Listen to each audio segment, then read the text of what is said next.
पाक भारत सालिसी पर बोल पड़े। एलन मस्क के एजाज में व्हाइट हाउस में अलविदाई तकरीब। न्यूज़ कॉन्फ्रेंस में कहा, पाकिस्तान और भारत को जंग से रोका, ये जंग एटमी तबाही में तब्दील हो सकती थी।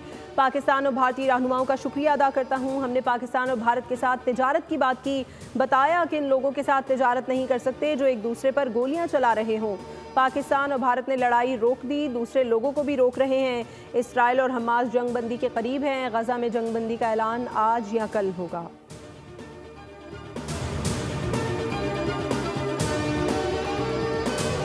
पाकिस्तान को कभी भी दबाया नहीं जा सकता, किसी भी जारहियत का मुंह तोड़ जवाब दिया जाएगा। भारतीय आबी दहशतगर्दी के भयानक नताइज होंगे। नौजवान अफसरान को जदीद मैदान जंग के लिए तैयार करें। फील्ड मार्शल आसिम मुनीर का command and staff college Quetta का दौरा, तलबा अफसरान और फैकल्टी से खिताब। ऑपरेशन बुनियानुम मरसूस के शहदा को खराज अकीदत पेश किया। कहा, पाकिस्तान में दहशतगर्दी में भारतीय किरदार के सबूत मौजूद हैं। दहशतगर्दी के खिलाफ जंग मंतकी अंजाम तक पहुँचाई जाएगी। फील्ड मार्शल ने मसला कश्मीर के देरीना और बैन अल-अक़वामी तौर पर तस्लीम शुदा तनाज़े के पुरअमन हल पर जोर दिया और भारत की जानिब से आबी दहशतगर्दी के गैर कानूनी और नाकाबिल कबूल इक़दामात से खबरदार किया।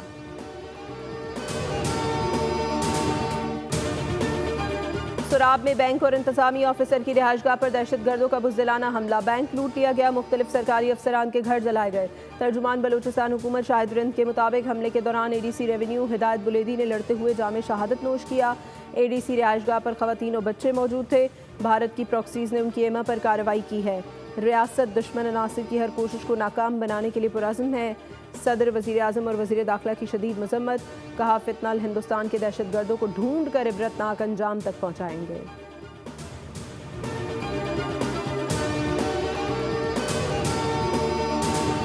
पाकिस्तान ने भारतीय फ़ज़ाइया के 5 तैयारे मार गिराए। भारतीय जनता पार्टी के सीनियर रहनुमा ने भी एतराफ़ कर लिया। कहा, तैयारे चीन के, पायलट पाकिस्तान के थे। फ्रांस के तैयारे अच्छे नहीं थे। BJP रहनुमा सुब्रमण्यन स्वामी बोले, उम्मीद है मोदी तैयारे गिरने के मामले पर कौम को सच्चाई बताएंगे। BJP रहनुमा का मोदी और अमित शाह से मुस्ताफ़ी होने का मुतालबा।